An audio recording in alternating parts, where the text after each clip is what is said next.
Hi. Let's us begin in Mishle 9.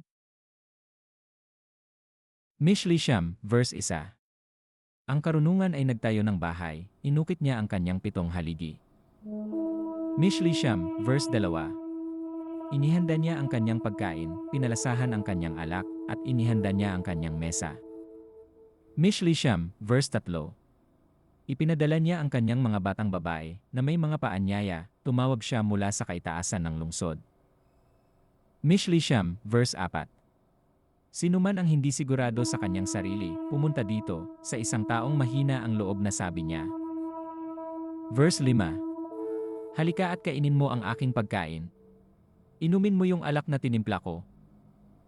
Verse 6.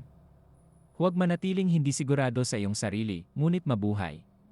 Lumakad sa daan ng pangunawa. Verse 7. Siya na nagtutuwid sa manglilibak ay inaalipusta lamang, ang pagsaway sa masamang tao ay nagiging kanyang dungis. Mishli Siyam, verse 8. Kung sawayin mo ang manglilibak, kapupuotan ka niya. Kung sawayin mo ang isang pantas, mamahalin ka niya. Mishli Siyam, verse Siyam.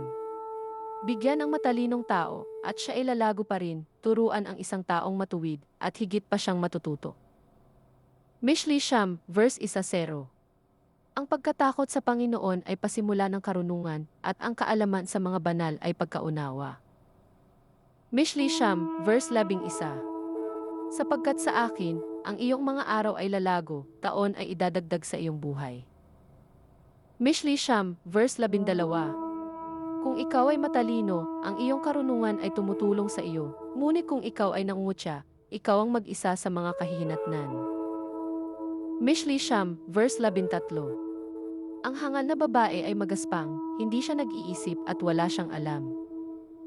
Mishli Siyam, verse 14 na. Siya ay nakaupo sa pintuan ng kanyang bahay o sa isang upuan sa taas ng lungsod. Mishli Siyam, verse 15. Tumatawag sa mga nagdaraan, sa mga lumalakad sa tuwid na daan. Mishli Siyam, verse 16 na. Kung sino man ang hindi sigurado sa sarili, lumiko dito. Sa isang taong mahina ang loob, sabi niya. Mishli Siyam, verse 17. Ang ninakaw na tubig ay matamis, ang pagkain na kinakain ng lihim ay kaaya-aya. Mishli Siyam, verse 18.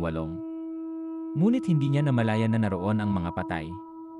At ang mga tumanggap sa kanyang paanyaya ay nasa kailaliman ng Sheol.